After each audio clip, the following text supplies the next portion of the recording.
If you were thinking of economics in a philosophical sense, as we started saying, it's growth if you measure it by the GDP, but is it really economic growth? Is it growth that contributes to a meaningful philosophy of our lives? Does it improve our well-being? Can't really answer all those questions in the positive while we're so obsessed with that one indicator and that one idea that bigger is always better.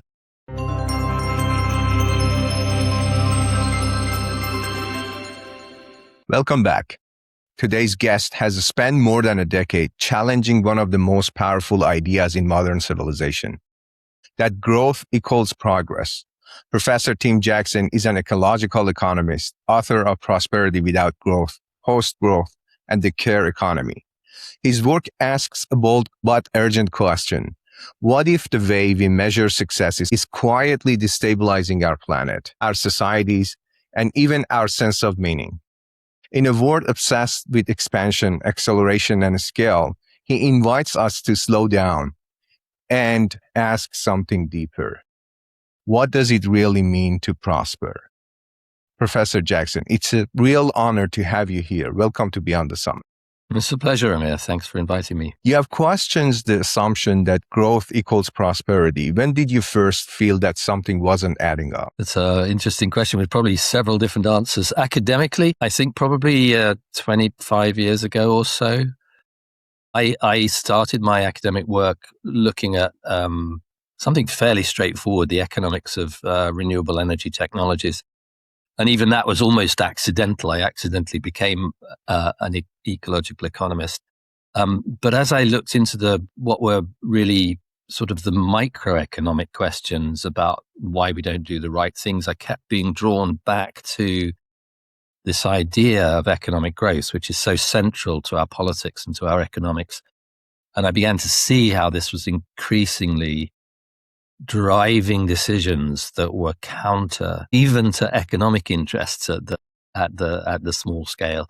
So I began, I think, at that point academically, certainly, to kind of figure out that the idea of eternal economic growth on a finite planet just doesn't quite work in the way that economists might like it to work. There might even have been some earlier roots, this kind of idea of busy, expand from quite young, I would say, didn't sit particularly easily with me as an idea. And I felt it was missing out something in the human psyche, something in community life, and certainly something in relation to the planet that was too important to be missed out. I believe those moments feel important because it's not just economic, it's philosophical as well. Do you agree with that? Yeah, I do. For me, it starts with philosophy. Right. I mean, there was a point at which economics was a branch of moral philosophy. And we kind of forget that, economics became this sort of technocratic subject and began to drift away from its philosophical roots. I think that's a mistake because ultimately the questions that economics is supposed to answer for us are broadly philosophical questions. So I think bringing philosophy back into it is essential. Right. Is the problem growth itself or our dependence on growth for stability? I think it's both those things to some extent, but even more so, it's our obsession with growth. It's a sort of predilection for growth at all costs that distracts us from what's important. And so, if you're a politician and, you have to deliver to your voters or you have to deliver to your party or you have to do better than the opposing party, you want to win an election, then you're looking for some magic formula. And the magic formula that we kind of settled on in the post-war years was this idea of an increase in what's called the gross domestic product, the GDP. That is economic growth. That's what economic growth is growth in this indicator. And if that's the thing that always matters to you, then you make bad decisions. You kind of make, I'll have some drug dealers. I don't mind them too much because it contributes to GDP. Or I'll have a little bit of toxic pollution because that contributes to growth in the economy because we have to clear up the mess afterwards. So that's a good thing, right? Or I'll have, a big food industry that sells cheap junk food to my kids and makes them sick because it contributes to economic growth. Or I'll have a pharmaceutical industry to clean up the mess of the big food industry selling cheap junk food to my kids because it contributes to growth. And so we end up making all these decisions that actually lead us towards what I quite often call a false economy. And the Herman Daly, who was one of the earliest ecological economists, had a very good phrase for it. He said it was uneconomic growth. So if you were thinking of economics in a philosophical sense, as we started saying, it's growth if you measure it by the GDP, but is it really economic growth? Is it growth that contributes to a meaningful philosophy of our lives? Does it improve our well-being? Can't really answer all those questions in the positive while we're so obsessed with that one indicator and that one idea that bigger is always better. Right. You mentioned too much obsession toward growth doesn't let us to look after the more important things. Can you name, just if you want to focus on three most important things that too much obsession with growth doesn't let us, to take care of those important things? What are they? Yeah, I would say, first of all, health. For me, prosperity is more about health than it is about wealth. And actually, it's not just for me, it is actually almost anyone you ask. When you ask them what they think of as prosperity, health will come somewhere near the top of the list. And it has done for a very long time. You can go back to the wisdom of the ages and find people saying the first wealth is health. There is no wealth without health. So this idea that health matters is really deeply embedded in a moral philosophy of progress. So that's one thing that goes missing, I think. And that's both physical health and psychological health. Another thing that goes missing quite obviously, really, is the impact of this growth on the future. And what's strange about that, in a way, is that, it's not just an abstract future, it's actually an economic future. If you focus too much on growth now, and in the process you undermine your soils, destroy your climate, cut down all your trees, pollute your rivers, have plastic in the furthest corners of the Arctic and Antarctic, you're destroying the basis for your economy tomorrow. Never mind growth tomorrow, any economy tomorrow, if you've undermined all those things in the present. And then I think the third thing, which is a little bit abstract, but does go to the philosophy of it, for me, is that, there's various elements of the human psyche, and one of them is definitely a kind of frontier mentality, a mentality of forging forwards and always going forwards and always expanding and always looking to the next best thing and being obsessed with the kind of novelty as an indicator of our success in moving towards that frontier. But it's not the only aspect of mentality, of our human mentality, of our psyche. There's another side, which is more introspective, that is more concerned with an expression of our emotions, of our relationships with each other, or with our creativity, with a sense of finding some meaning and purpose in the world. And these things, again, I think are overthrown by that frontier mentality, by the dominance of our obsession with growth. I really love that. So it is interesting. When I wanted to start to launch this podcast, I was thinking about having the most impact on people's lives. I thought about health, wealth, kind of financial independence, that without health, there is no way that we can create that kind of wealth. And these two can be foundation for freedom. And everyone's definition for freedom is different. That's why I created this, to talk about these issues. I appreciate that. That's really interesting. I'll just pick up on that one point, because, growth is supposed to be the thing that delivers us freedom, but it also constrains certain other freedoms. And health is often seen as something that's constraining our freedoms. But there's a counter argument to that as well, which is a very biological argument, that you only have the freedom to do the things that you can do in the world as long as the organism remains healthy. And for the organism to remain healthy, it actually has to regulate itself. So it's a very paradoxical outcome, that actually it's regulation that creates freedom to do the things that we are ultimately, as human beings, capable of achieving, even on a finite planet. So I'm really taken by that idea, that the idea of limits, in some sense, is the gateway to the limitless, to the infinite creativity of the human species. I love that. These are really deep questions. It takes time to reflect on. And for the audience, a lot to think about. Thank you for bringing that up. So if growth were to stall tomorrow, what breaks first? Jobs, finance, politics, or something deeper? Well, it depends how you approach it. We've seen a lot of growth breaking, actually. What's interesting to me, having thought about this for, a quarter of a century or something, is as we come towards the crunch point, we've seen bad things happen when the growth that we expect starts to stall. And so all sorts of things can go missing in those circumstances if we're not paying attention in the right way, if we're still chasing after growth, but it's not arriving. We're chasing after a mirage, essentially. We're doing all the things that we would do and might be even rational if growth were to be possible and were to be arriving. But actually, we're living in a world in which that isn't possible. And in those circumstances, the absence of growth looks a little bit like what we see in countries where there isn't sufficient investment, where financial sectors take over, where poor people don't have any security, where welfare slips through the net, where there's not enough attention to the quality of people's jobs, where the people who own capital, for want of a better phrase, are always privileged over the people who have to work for a living as wage earners from somebody else. And gradually what that does is it creates a kind of tension in society. It begins to tear society apart in ways which provide a kind of feeding ground for exactly what we're seeing in the form of a kind of populism that is attempting to throw over anything associated with the old orders and structures. I'm sympathetic to some of the aims of that because I think some of the old orders and structures are deeply cynical. They're built in order to defend the interests of the people who have rather than the general welfare. And they should have been overthrown some time ago.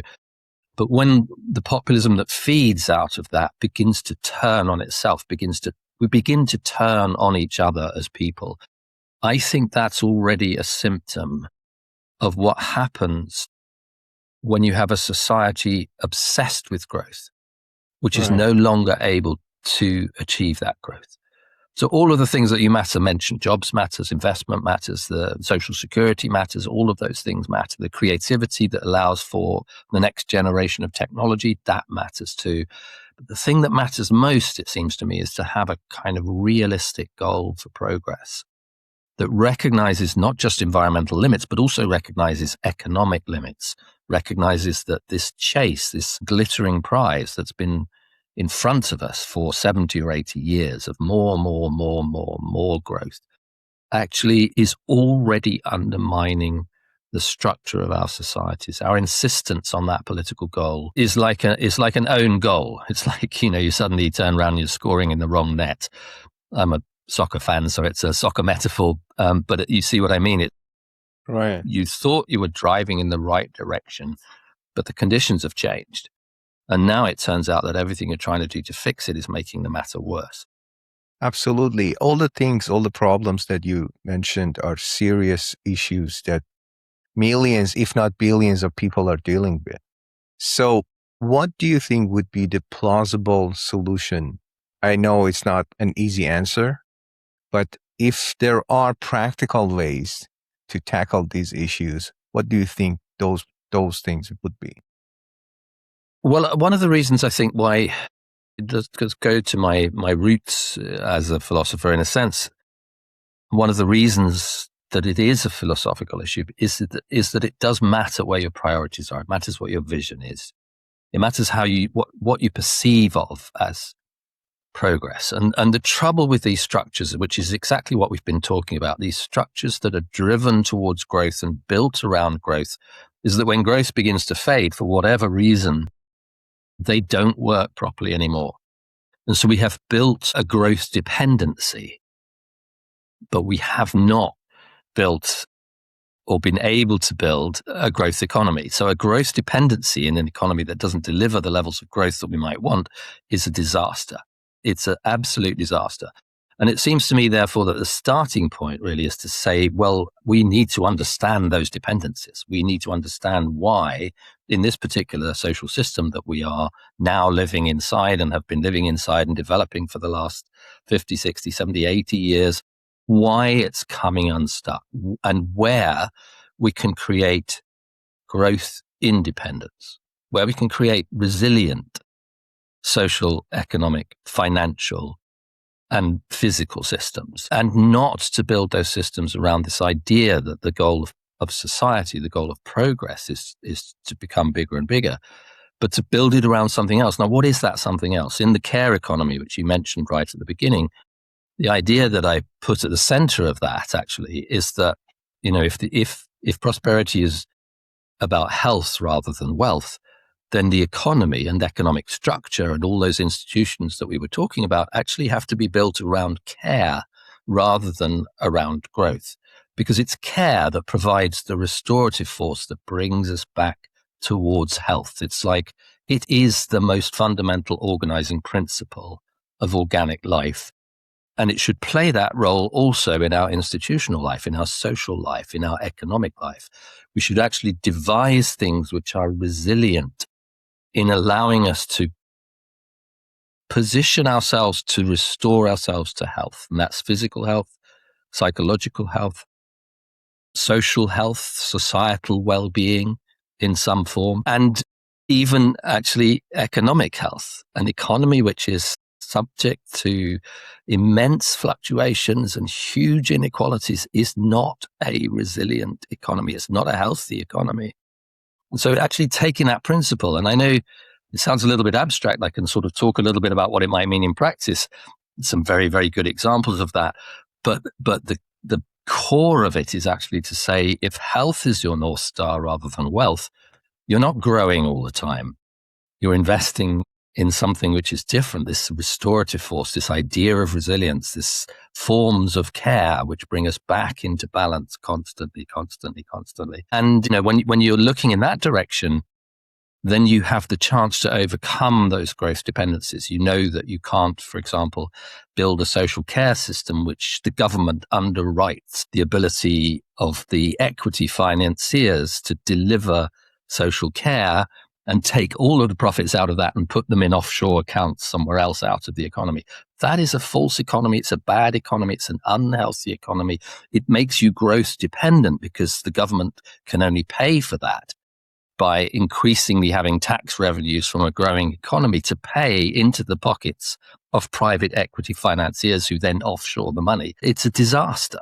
So if you design your system like that, and many countries do, including the UK, and suspect Canada to some extent as well, then you are creating not just a growth dependency that's ultimately going to bankrupt the government, but you're creating an unhealthy society in which care has gone missing. And I mean, I could go on all day with this. So, take food, for example. Why do we privilege big food companies? Because they promise us growth when we know that what they feed our kids is unhealthy. If we were focusing on health, we would look at the dysfunctional food system and we would actually pay so that every household in the country had access to healthy food, rather than pay the very much bigger bill associated with chronic ill health, which is food related because we're eating bad diets. It comes back. It's not economic growth. It's uneconomic growth. It's not a proper economy. It's a false economy. And everywhere you look, if you change the guiding lens, if you change the lens through which you're looking at this stuff, you see the problem differently. The moment the government just sees every problem as, we can fix this once we've got growth. I love everything that you mentioned, and it takes me to the next question, that if we put health and care in the center of importance rather than wealth, then who benefits? Majority of people. Then what about politicians and policymakers? How do we influence, those people to see that if we change the priority, that will be to the benefit of everyone, including policymakers, not only, just people. So this is the problem that I see, because minority is taking all the benefits, financially speaking, and the majority is paying the cost for that, as you clearly mentioned that. How do we change this paradigm? Yeah, I mean, I think it depends how cynical you are about politics, Amir. I think I would say there's a kind of short-term and a slightly longer-term answer. So, from the short-term perspective, it is still astonishing to me that you take that food example where you're paying, I mean, in the UK, I actually did the sums, and it turns out you're paying 4 times as much treating the symptoms, not even curing, but treating the symptoms of chronic disease from bad diet, 4 times as much every year trying to do that than it would cost for you to subsidize every household in the country with enough money to eat healthy food, to eat properly. And even you could even train them within the same budget to cook better, to understand better, to learn better, and to see for themselves the benefits of not eating stuff that's making us sick. And yet that doesn't happen. And that, that to me is extraordinary. It's extraordinary when you think of it from a treasury perspective, because at the moment, balancing budgets and overcoming central government deficits and bringing down the national debt is such a priority. It's making our governments again very, very brittle. If you're able to make progress in that sense, then you've got a chance of being re-elected. But those chances seem to disappear almost progressively. Government after government is finding it more and more difficult to balance their books because they've got money flowing out in one direction and they're not looking at the prevention. They're not looking at the institutional structure. They're turning a blind eye to the flow of funds, which is ending up offshore somewhere. And that is a bad thing for an economy. And it seems to me that is a powerful argument. It's an argument that you should be able to take that into Treasury. Now, if suppose I get a phone call just after we finish today, and it's the Chancellor of the Exchequer in the UK phoning up saying, heard your podcast, Tim, it was fantastic. Come in and tell us. That would be great. That would be fantastic. But I've been doing this long enough to know that is probably not going to happen. And there are 2 reasons why it's not going to happen. One is that we have this kind of institutional lock-in. We know what we're doing with growth. We've been there before. We've heard it for a long time. Every economist out there is going to agree with us. So we're just going to go on doing this growth-based thing. Nice idea, Tim, but sorry, we haven't got time. We don't have the capacity to think about it. And my answer to that is we'll find the capacity. And this was when Prosperity Without Growth was published. I was an advisor to the UK government, and I had some meetings inside Treasury at that point. And my big argument there was find some capacity. Give me, or give yourselves, 3 or 4 desks inside Treasury somewhere thinking about this seriously, because this is not just tomorrow's problem, it's today's problem. Let the rest of Treasury go on with its conventional models, its conventional ideas, but somebody somewhere, for goodness sake, inside Treasury, start thinking about this stuff, because if it doesn't bite us today, it's sure as hell going to bite us tomorrow. What was the reaction?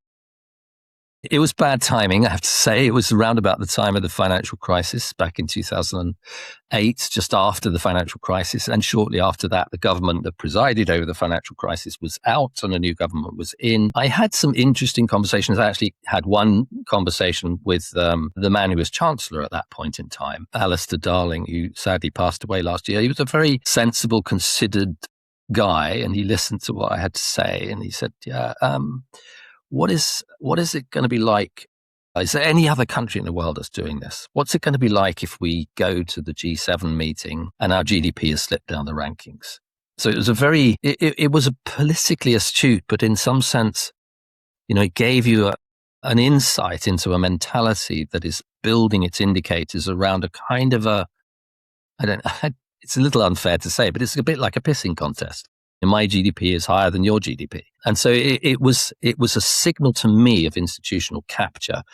But I never got as far as I wanted to with the give me a couple of desks to do something differently in my country. There was an initiative which I was involved in Austria, actually, which was called Growth in Transition, where they tried to do something along those lines for a short time. It hasn't gone very far. There's been other initiatives in the European Parliament that have talked about it, but still we're not really grasping the nettle. We're still holding on to that idea that growth will come back. It will save us. And then everything will be all right, because we can fix all these other problems. We can fix climate change. We can fix health. We can fix the food industry. We can fix all the pollution in the soil. Everything's going to be fine as long as we get growth back. And it is, in some sense, it's quasi-religious, that. But I just wanted to point to the second thing, which to me is equally important. It's not all well-intentioned people who have the best outcomes for all of us at heart. There are people within what is entirely a dysfunctional system for whom the system is functioning. It's doing exactly what they want. It's channeling money into the pockets of shareholders and sometimes into the offshore accounts that they hide the money from, the national economy from. But at any rate, it's channeling money into people who benefit from the system. So we have to recognize, actually, that there are, even though the whole thing seems dysfunctional, there are people who are able to benefit from it. It's not entirely about institutional design. It's not entirely about the force of habit. It is also about people powerful enough to change the rules of government, to suit their own needs, to stand in the way of the prosperity of everyone in order to ensure the prosperity of themselves. And that's a place where justice has to come into account. I believe you did a great job, but by emphasizing that this is an urgent matter for today, not even for next generation. And if we can show those policymakers and politicians that this is the priority, at least let's this kind of initiative start, alongside with the conventional method that they are doing, things. So that would be the beginning of a movement. I really love that, so you have already started that, so it means that something is happening sooner or later. When something starts, it's more difficult to stop it. You have reframed prosperity in a way that feels more human than numerical. How do you define prosperity today? I think to define it in some sense as health is the best way that we have. And I think it's very important, though, that we have a sense of what health is. Health is not a kind of static state. It's not something where you're either healthy or you're not healthy. It's actually a process, and that process is about coming into balance. And at the level of the individual organism, it's actually very, very straightforward. Health is the ability of the organism to bring itself back into these balances that define optimal functioning of the bodies. The blood pressure, the heart rate, the body temperature, all of these things are constantly regulated within our body. And we don't even know it's happening. It's just happening. It's a part of what I call, when I think about care, I call it this restorative principle, this principle that operates as the foundation for organic life, bringing things back into balance. And actually, it's a strange phenomenon, because actually even disease, what we think of as disease, is ultimately a part of the process of health. It's the being out of balance that manifests itself in disease. And quite often what we see, the symptoms of those diseases, is the body's attempt to bring us back into balance. The congestion, when you have a cold, is a part of that control. It's a part of that bringing the body back into balance. We think of that as illness, and I want to get rid of this congestion. And you can buy lots of drugs that will try and simulate being free of congestion. But actually, the main thing from the body's perspective, from the health perspective, is that ability to bring it back into balance. So that idea, I think, is a very, very powerful one. And it's also one which enables us to see that in so many respects we're out of balance.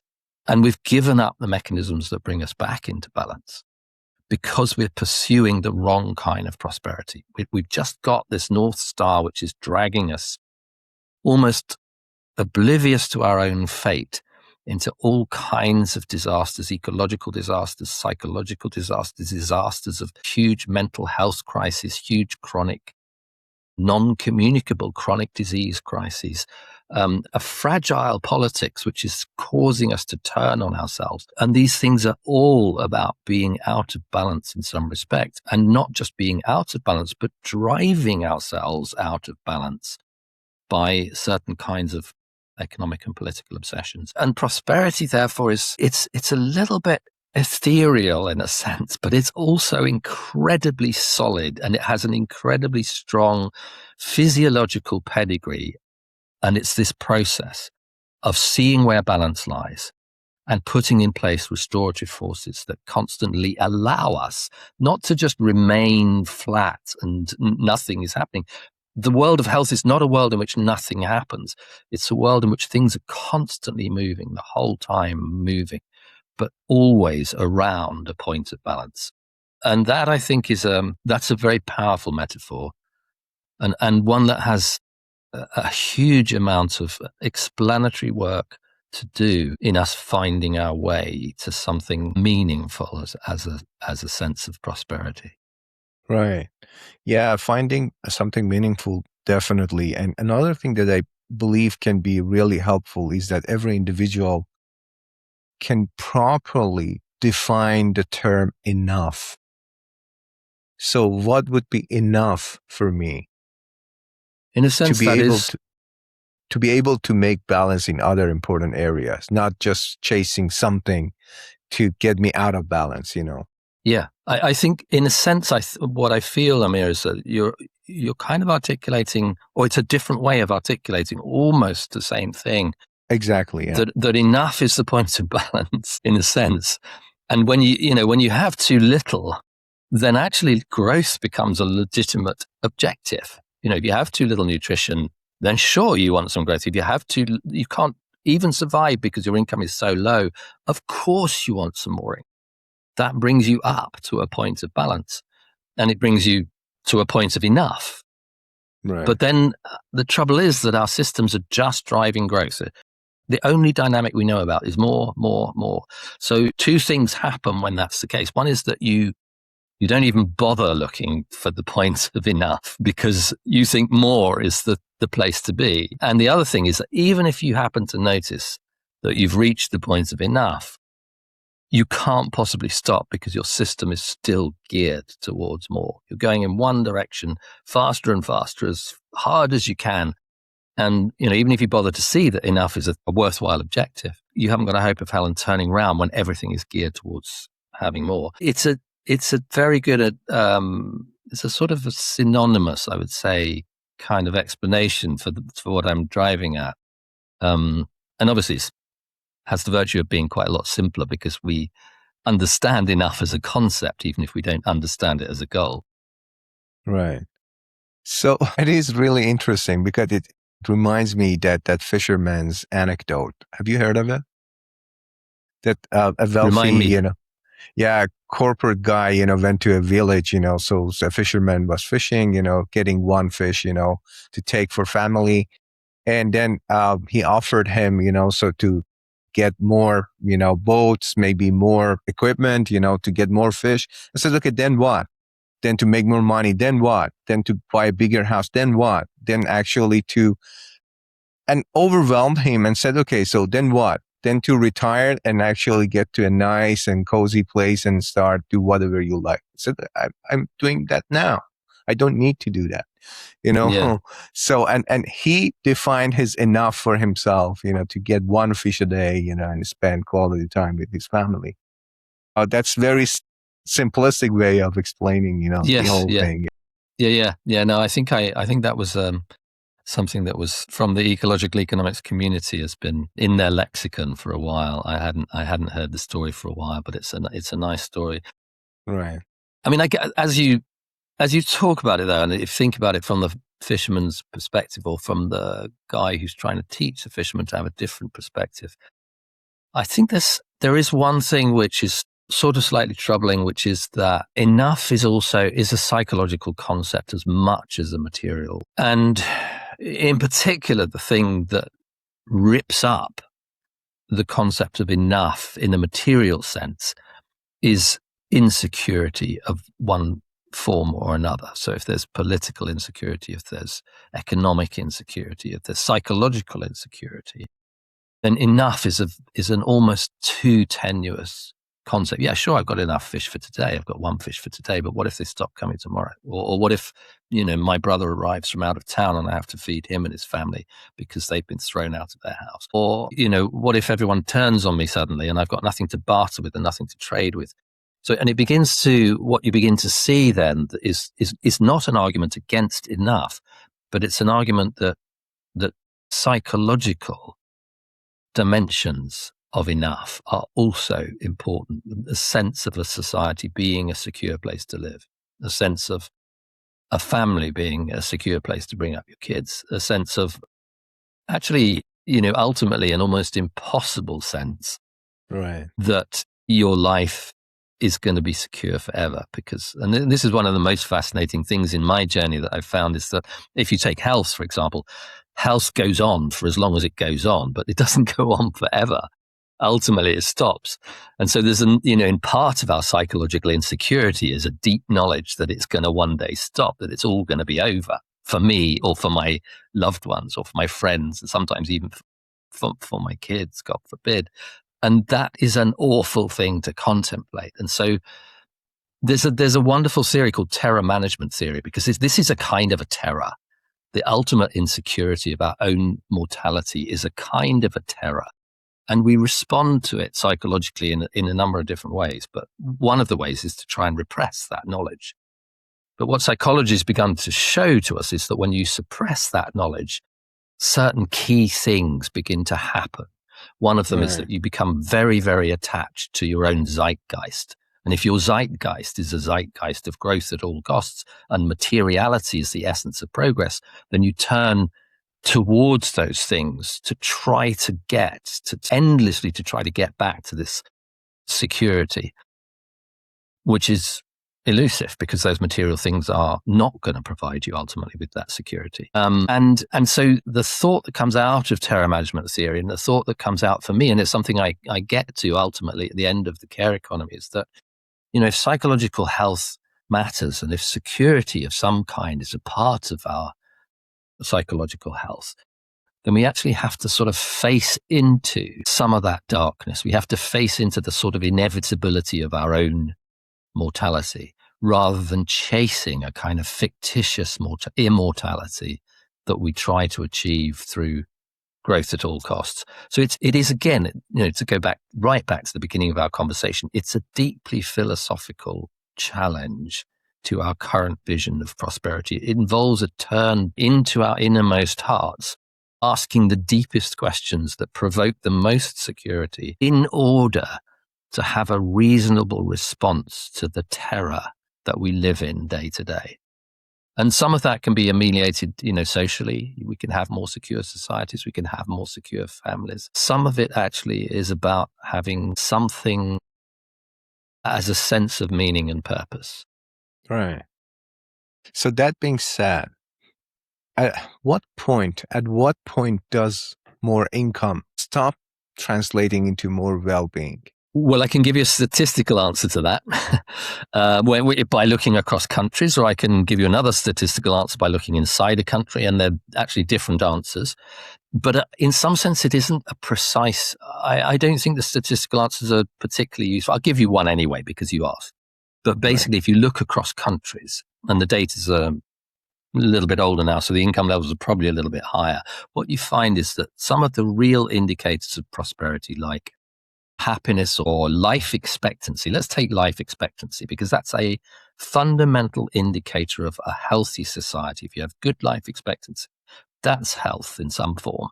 If you have poor life expectancy, it's not very good.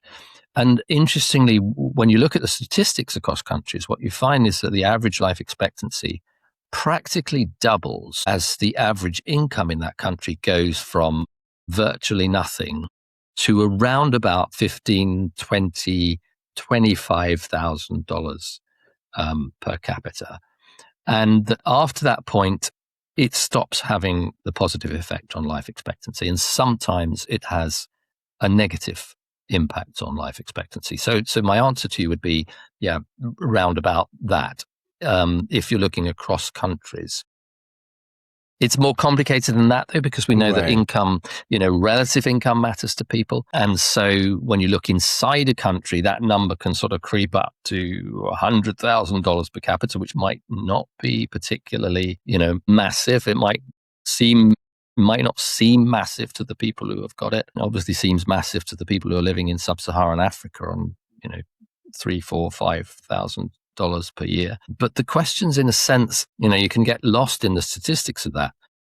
But you can't get lost in the idea that that income doesn't necessarily create prosperity for you.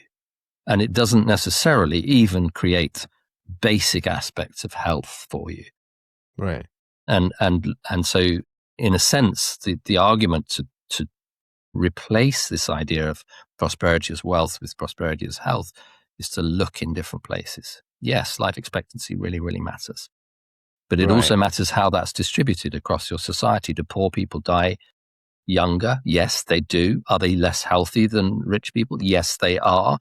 And what that tells you is that your society is privileging wealth. It's not looking after poor people.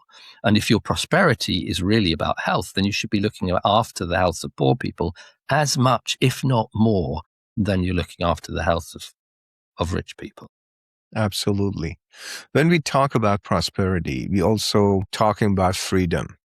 What does freedom mean to you in economic terms? Well, in economic terms, I think freedom in economics, I think freedom in any terms is the ability to flourish, the ability to live as well as you can within the conditions of a finite planet. And in particular, to have the freedom to explore, the freedom to create, the freedom to dream, the freedom to aspire, the freedom to find and look for, search for meaning and purpose in your life. Those to me are the fundamental freedoms. And they are not the freedom to enjoy the relationships that you can have with other people. This is also, we're deeply social animals. Right. And yet we live in a world which is kind of disrespects that sociality and insists that individual power, individual wealth, individual success are the goals that everyone should strive for. And those goals are actually undermining the kinds of freedoms that I'm talking about. Absolutely. I love your definition. I have a very important question to ask. Can a society that depends on endless growth ever truly be free? No, I believe it can't. I think the evidence is there that it can't. We are prisoners to that obsession, and our politicians are prisoners to that obsession, and our lives have become prisoners to that obsession. And so the freedom, in a sense, the question of freedom, the question of limits are deeply related to each other. In a material world, there are real material limits. There are things that we can't all have in the same proportion because the resources simply aren't there. But what that does is it points us to the places where there are no limits to creativity, to expression, to relationship. It points us to the places where prosperity truly lives. And those are freedoms. They are freedoms in the sense that they are not bound by limits.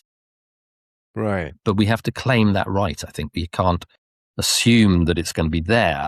There used to be, the old idea from Maslow, although Maslow himself moved away from it. Abraham Maslow, a psychologist back in the 1970s, talked about a kind of hierarchy of needs, with material subsistence needs as being the first ones, and then some social needs once your material needs are satisfied. And then when your social and material needs are satisfied, then you can afford to be creative and aspirational and self-actualize, is the terminology that he used. And there's nothing wrong with that category of needs, but what's wrong is that it's a hierarchy. What's wrong is that you can't get to those self-actualization needs until you've satisfied these so-called lower order needs. And Maslow himself, at the end of his life, actually saw the map of that territory as being very, very different, that we have material needs and we have these other needs, and they are of equal importance.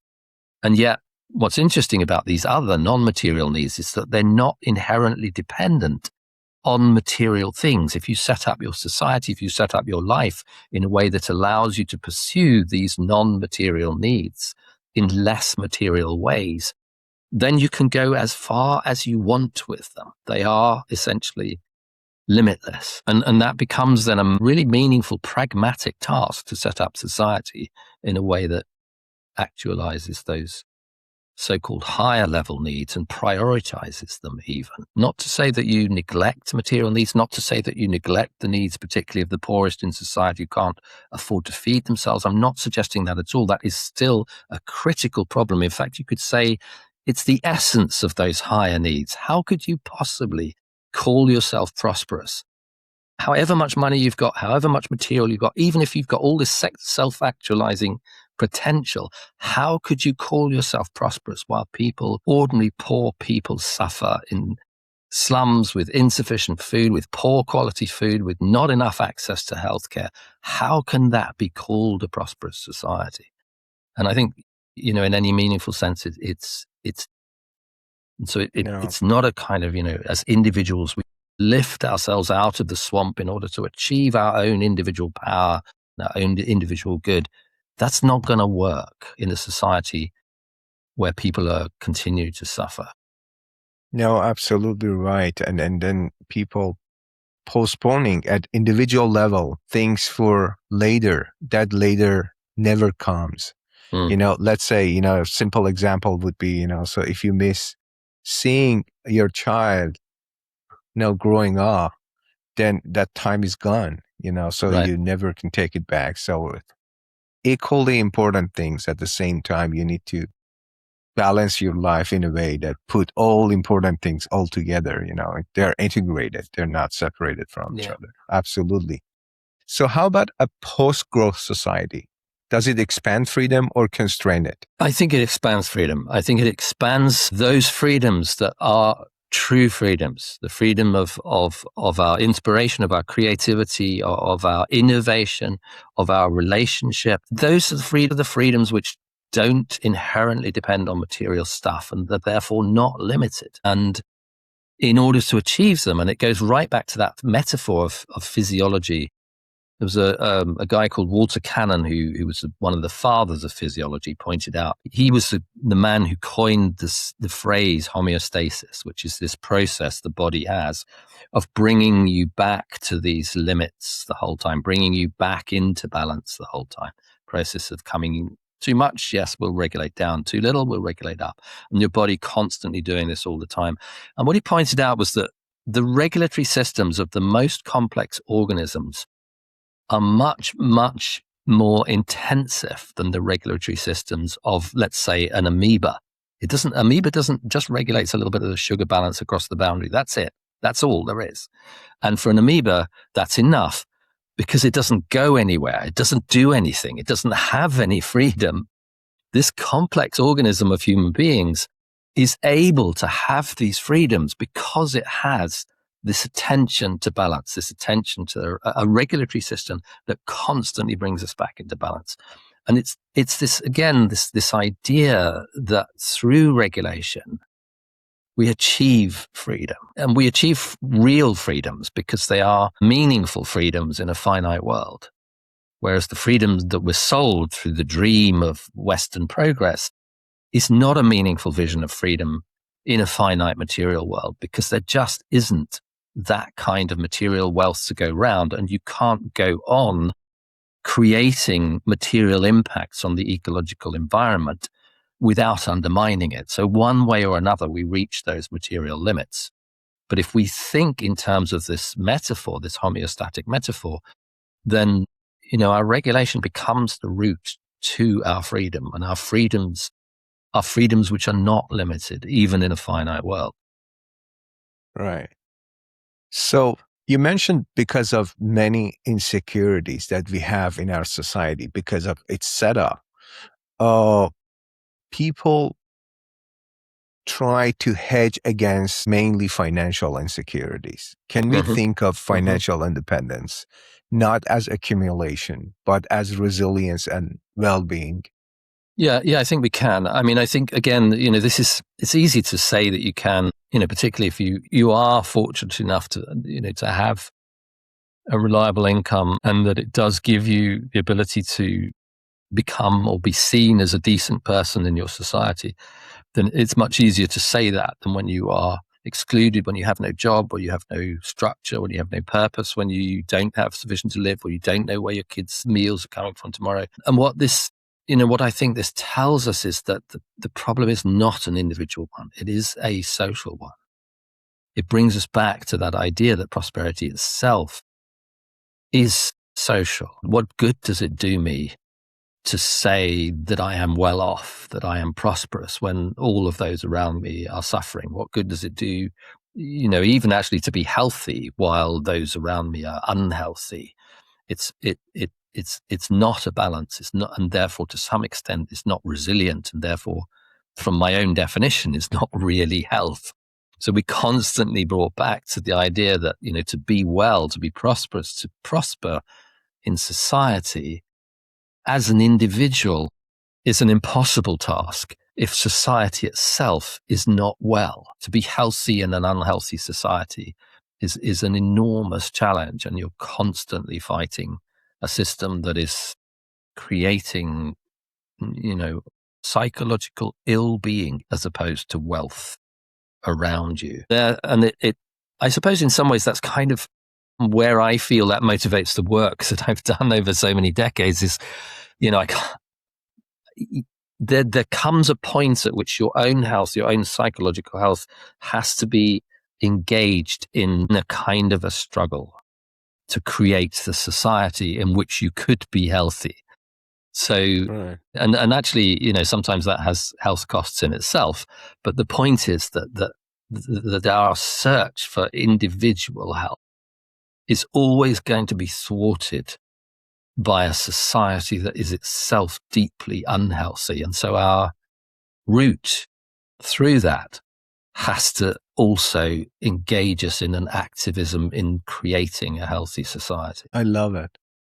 So your latest work, Care Economy, places care at the center. If we built the economy around care rather than extraction, what would change first? Work, finance, education?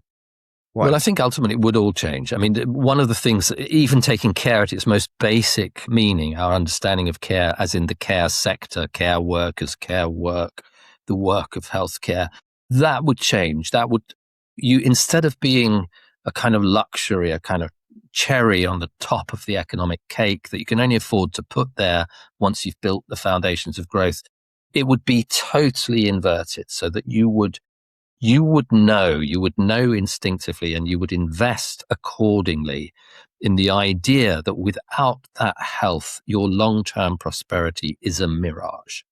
And so we would, for example, look after our care workers properly, give workers time off to care for the elderly, for the sick, for their kids when that was needed, invest in the infrastructure of care, and think of it not as a sort of necessary cost on society, but actually as the foundations for the economy itself. And that's long overdue, the work of care, and it's highly gendered, of course. It's a kind of casualty of a still very patriarchal society, that care work is so undervalued. But that lack of valuation of care now constitutes what I think we can legitimately call an unpaid debt, a huge unpaid debt to the people who care, to the work of care, to the institutions of care.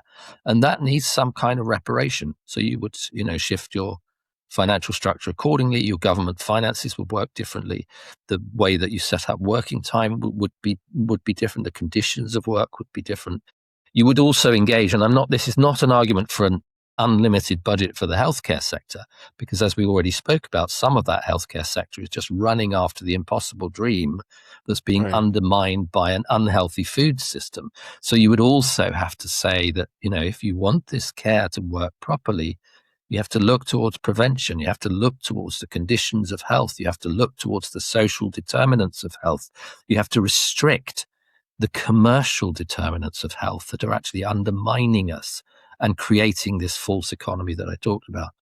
When you ask me that question, when anyone asks me that question, I kind of feel like this is such, in my mind at least, and in the sense that I'm trying to build of the care economy, it's almost like someone's asking you, well, there's not much you could do differently, is there? Because until we've got money, we can't pay for the care system, so we can't put any more money into healthcare. It's already sucking up too much of the national budget. And I want to just turn that totally on its head. I want it to, the number of things that you can and should be doing with this new compass, with this different compass, is almost infinite. You could go into any department in government and just ask the question, are these policies, are they really contributing to prosperity as health? Or are they just trying to mop up the costs of our endless pursuit of prosperity as wealth? And sometimes you do need to mop up those costs. Sometimes there are real things that need to be done because we've created this damage in the past. But you can't allow your entire policy agenda to be driven by the need to clean up the mess of the past. You have to have, like I was calling for in Treasury, those few desks, even if it's only a few, beginning to build a different kind of vision, beginning to build that prosperity as health, beginning to allocate resources there, beginning to recognize the unpaid debt, beginning to treat it as a financial investment rather than a current expenditure, for example, which would then allow you to change the rules under which government could spend into the care-based system, because it treats financial investment expenditures differently from current expenditures. And that, again, gives you more freedom for government to do things differently.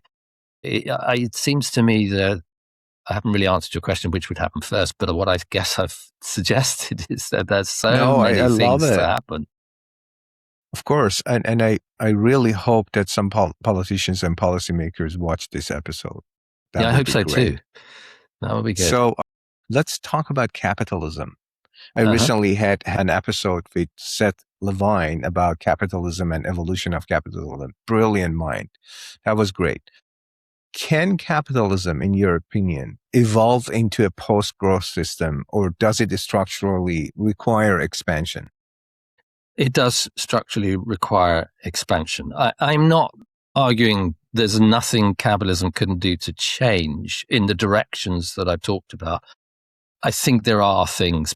But when you look at the imperatives that come through capitalism, when you look at the structures, and in particular the incentive structures, those structures do tend to drive in a particular direction. And the one thing they drive towards is the privatization of benefit and the socialization of cost.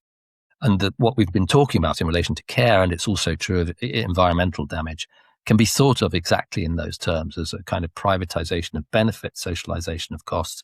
And when you build your institutions and your structures around that idea that it's legitimate to privatize those benefits and okay to turn a blind eye to the socialization of costs, then you are making it incredibly difficult to reach anything like a post-growth or a care economy. And unfortunately, those two things, privatization of benefits and socialization of costs, are, if not written into the DNA of capitalism, they are very, very close to the heart of the capitalist institutions that we've inherited.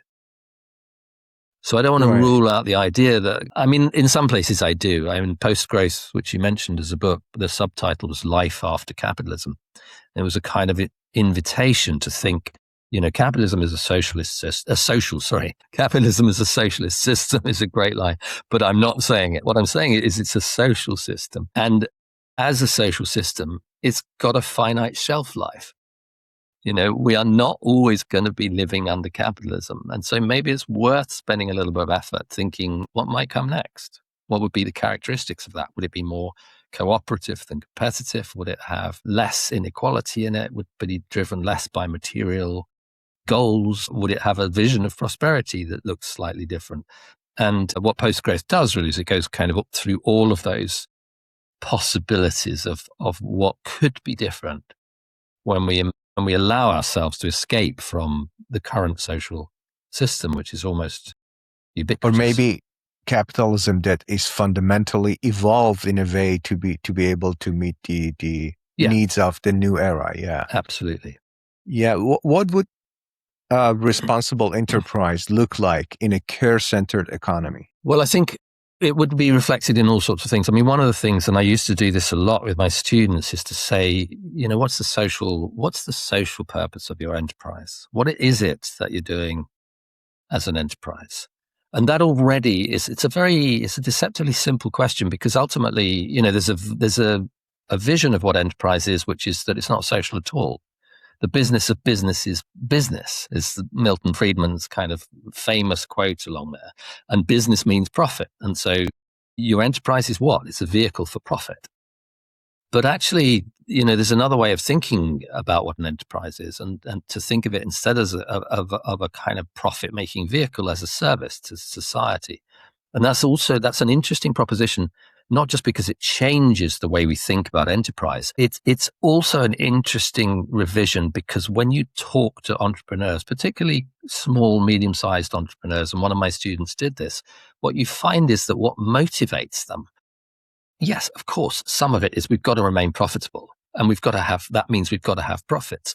But ultimately what motivates people is to be decent citizens in a good society in which they can provide a service. So this idea of shifting from enterprise as a profit-making endeavor, which, just by digging stuff up, turning it into products that you can sell to people, hoping they'll throw it away as fast as possible because that will generate you most profits. You move towards this idea that actually ultimately enterprise is about service. It's about people in the service of other people.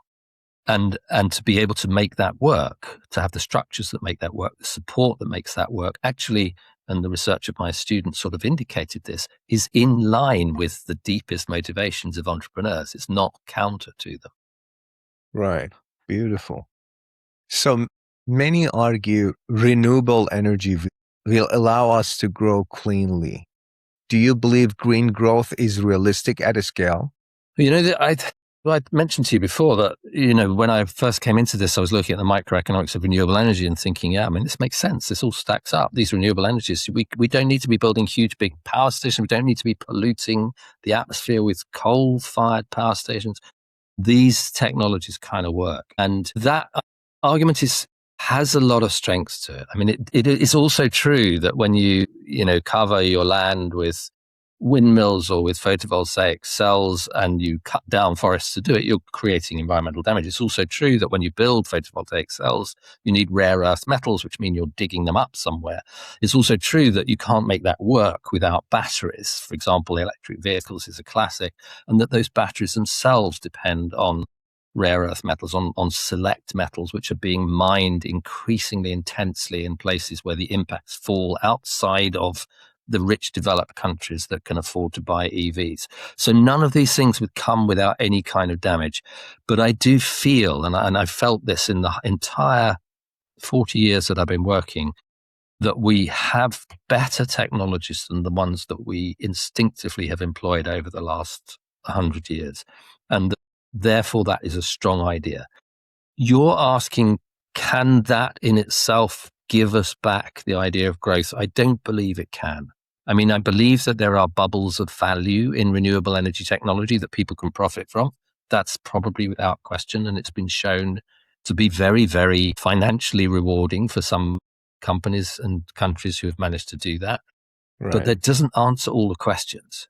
And you're still driving things forward faster than you can correct them by substituting fossil fuels with renewable energy. And what we know, just in relation to climate change, is at the aggregate level, climate emissions are not coming down in the way that they need to be coming down, even with the attention we've given to renewable energy. And of course, that's now going backwards as well. And I think one of the reasons it's going backwards, and in quite explicit reason it's going backwards in some countries and some political leaders, is because it represents a threat to growth. So we can get much more growth out of the economy if we invest in things which drill, baby, and we don't worry about the consequences. Absolutely. And that's, it's a classic example, really. But I think your question is a good one. And my answer to it is a little bit nuanced by the fact that actually I was, in my early career, very much of an advocate for these kind of technologies, and then began to see that the limits of the growth-based model in which they're situated were the real, where the opposition to renewables was, but also where the opposition to all the damage that's created, whether it's a renewable energy fired economy or a fossil fuel economy, was this driving ambition towards endless economic growth. Yeah, this is very clarifying. Growth debates often intersects with population and migration, which is a big deal these days everywhere in the world, especially Europe and North America, Yeah. How should we think about immigration within a post-growth framework? That's a very interesting question. I mean, there was one when Prosperity Without Growth was published. In that administration, there was a very interesting foreign minister at one point called Peter Hain in the UK, and he wrote a book called The End of Foreign Policy. And what he sketched was a world in which foreign policy was all about territorial ambition. And he traced a chain of logic which showed that led to, unbridled growth in some places, unbridled poverty in other places, ecological destruction in some places. And he pointed to the fact that actually when you have that ecological destruction, some of it which is caused, for example, by climate change, some of it, that climate change is caused by your own emissions, and then the end result of that is uncontrollable immigration, instability in political regions where the impacts of our economy, our own economy, are being first felt. And, we destabilized the Middle East endlessly in pursuit of fossil fuels. And we've seen the consequences of that in uncontrollable migration, a huge human suffering whose responsibility doesn't entirely lie in despotic leaders in individual countries. It lies in part in a new world order that created conditions that were punishing in certain parts of the world. And so, I haven't answered your question there. What I've said is, I guess, that in the growth-based economy, migration is one of those social costs. In the chasing of privatization of benefits, we've socialized some of those costs in destabilizing huge areas of the world where we've now created migration problems. And those migration problems are coming back to haunt us. So in a post-growth world, where do we go with that? I mean, I do think, I suppose, if I'm going from the point of view of my most recent book, you take the ethos of care. The ethos of care is to restore balance. That balance has to be about a sense of care for people as people, and for understanding that we should see people as people and not simply as invaders to our shores who are somehow nothing to do with us, when in fact many of the problems that they're trying to escape from, we were architects in those problems. We cannot afford that luxury. It's not a luxury that is moral in any sense. And so we have to look to ourselves, both in terms of our responsibility for those people and towards those people, and also in terms of revising, changing, overturning some of the disastrous structures that led to that destabilization. And so I think rather than sort of saying, well, post-growth world, actually, I mean, there are some obvious things to say, like in a post-growth world, we will probably need some of those people to keep our social systems going. So just changing the idea of who can come into the country and who can't could be a recipe for disaster. But I'm not really making proposals at that level. I'm rather saying that there are responsibilities that arise from our own implication in the causes of the stability and the instability that's leading to those being problems that we have to take seriously, and they have to shape the way that we respond. Our sense of decency, human being to human being, our sense of decency in the structure of our institutions and our society, not to go out and create those kinds of problems, to act as ambassadors for something which might be called a kind of post-growth diplomacy, if you like, which is no longer about territory and the grabbing of territory. It's about principles of balance and care. I love that. We are entering an AI-driven era, or we have already entered that, let's say. Does artificial intelligence weaken or strengthen our dependence on growth? I think I can answer this because I had a conversation with ChatGPT about it the other day. And interestingly, kind of between us, ChatGPT and I managed to frame this as there is no clear answer. And of course, ChatGPT might well have been defending its role in AI. I suspect that's probably something of that. But I also think that there is a point that there's no clear answer to that question. Much will depend on how AI develops and how it's used.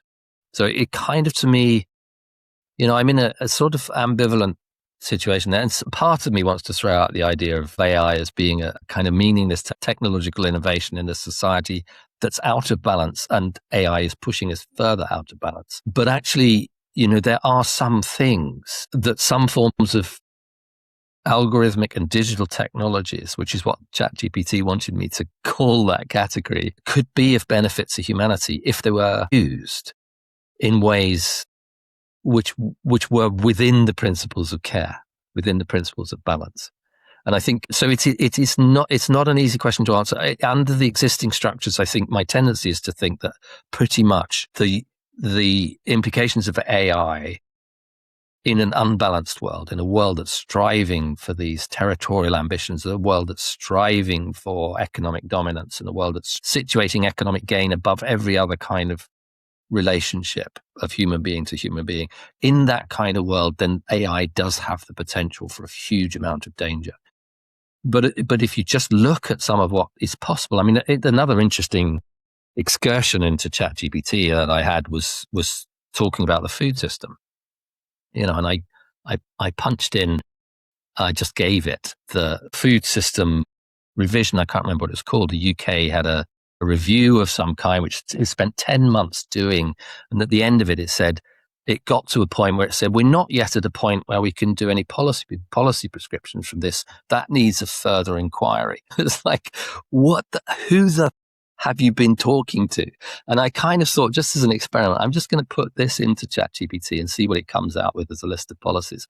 And within nanoseconds, the AI managed to develop a list of policies that all of which made sense in terms of regulating bad behavior in the food industry, creating the right incentive structures, stimulating growth in community farming, creating the conditions of organic agriculture, blah, blah, blah. You could just take it and it would be a set of policies. And it took nanoseconds. And the government's own report had taken 10 months to say nothing except that they needed more time. It's just so can AI do some things for it? Yes, it can. Of course it can, under the right circumstances. Absolutely. Thank you for sharing that. That is really interesting. You're right. Absolutely. Your ideas are compelling, but politically challenging. What is the biggest obstacle to moving beyond GDP? I mean, it's clearly there's huge obstacles everywhere. One of them is a financial system that is geared towards growth, incentivized towards growth, which has undue control over political processes, I would say. So I think that is a big obstacle. I would say also that behind that, as an institutional obstacle, lies a kind of semi-religious allegiance to the idea of growth. And that's something that you can't necessarily fix just by talking about changing a few rules or roles in the financial system. It's something that has to also happen at a cultural level. There are institutional objectives, but there are also kind of deeply seated cultural objectives. Sometimes I see us as being on a kind of journey, a cultural, psychological, philosophical journey, which, you can trace back and back and back to the beginning of Western civilization, the birth of Christianity, the development of benevolent, omniscient deity, the fall of that concept as being anything to organize society through when it was thrown out by evolutionary theory, the building of capitalist ideas off the back of that, which in some sense had good intentions because that structure of a religious deity creating the structure for society had become fragile and domineering. And the early capitalists wanted to free us from that. They wanted to re-democratize society. And in place of that re-democratization, of course, we began to undermine our democracies through the undue influence that huge wealth generated by capitalism had on political structure. And then we found ourselves in a position where actually our industry was so successful that we created so many goods that could not be sold to people because there was no demand for it. And we led a crisis of overproduction in the 90s, not to mention the two world wars that bridged that. And then after the Second World War, we're going to stabilize this. We're going to have a rules-based order. Things are going to be okay now. We're going to fix ourselves and our problems.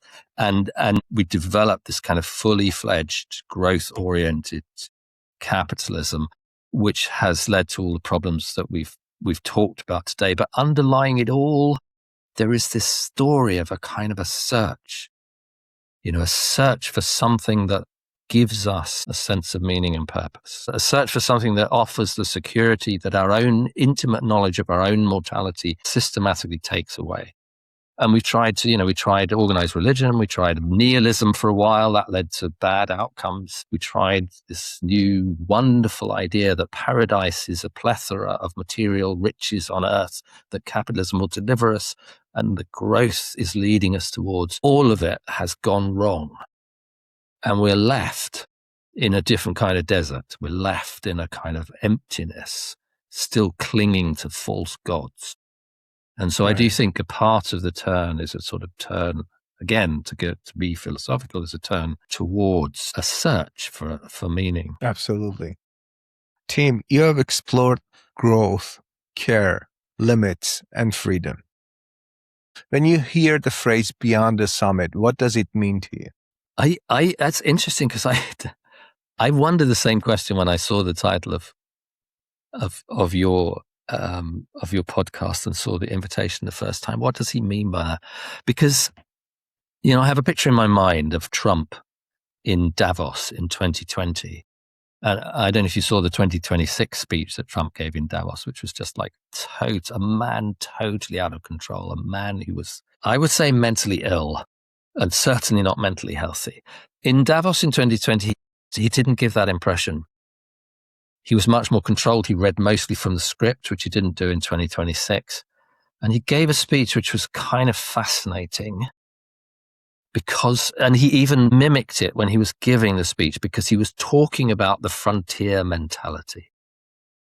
And it was an interesting point in time, because in Davos 2020, a couple of the speakers actually talked about post-growth. One of them was the Prime Minister of Austria, had actually introduced the idea of post-growth into the plenary floor at Davos, which is the World Economic Forum, whose whole rationale for 50 years had been about economic growth. And then all of a sudden there was this Austrian prime minister talking about post-growth because it was in the air, because people were talking about it. And okay, so the Austrian prime minister only introduced it more or less to damn it outright as being impractical. But Trump's vision was slightly different. Trump's response was actually these are the, I can't remember what his exact saying was. It's something like, these are the wisdom of past doomsayers that we should ignore because they have no idea. And then he went into this kind of paean of praise for the frontier mentality. And he was stood on the stage and was looking out into the horizon. And this idea that and this is why the title of your podcast is so kind of ambiguous potentially, because he's looking beyond the summit. He's looking to the far horizon, and this frontier mentality towards the far horizon is where his attention is fixed, because that is where glory lies. Right. Now, I don't know if this is the time for me to ask you whether that's what you mean by beyond the summit, but what I suppose it occurred to me is that there's a couple of other ways of thinking beyond the summit. One of them is that the summit is a material thing. It's a material place. Beyond the summit is not necessarily material. It's immaterial goals. It is potentially that glory that the frontier mentality is yearning for, but it's a very different kind of glory than the one that Trump is trying to instantiate in, material wealth. And I think in that sense, so it's a much more, let me say, defensible, but also inspirational idea that beyond that material summit, there is a glory that we are, to some extent, the inheritors of, or potentially the inheritors of. And then I suppose there's another one, which is, another interpretation for me, potentially. I'm just guessing here. I mean, I don't know what I'd love to hear. I'd love you to tell me. Right. But I guess another sort of similar idea is that the beyond the summit is, you don't know where you are. You're in uncharted territory. The reason that I actually ask people, because I leave it open for individual interpretation, so because everyone has got their own way of looking at things. For me, the whole journey is climbing a summit.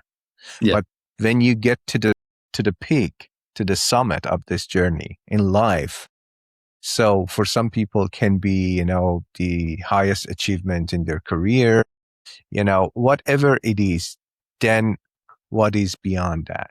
Yeah, that's very interesting. Are you getting back? How do you get down again? Are you moving forward? what are you looking for? And searching for meaning in life is the ultimate purpose that I came to this, because it's not, as you mentioned, it's kind of not black and white to say it means this or it doesn't mean that, so it's everyone's, can look at it in different way, but I really love your definition. Thank you, Amir.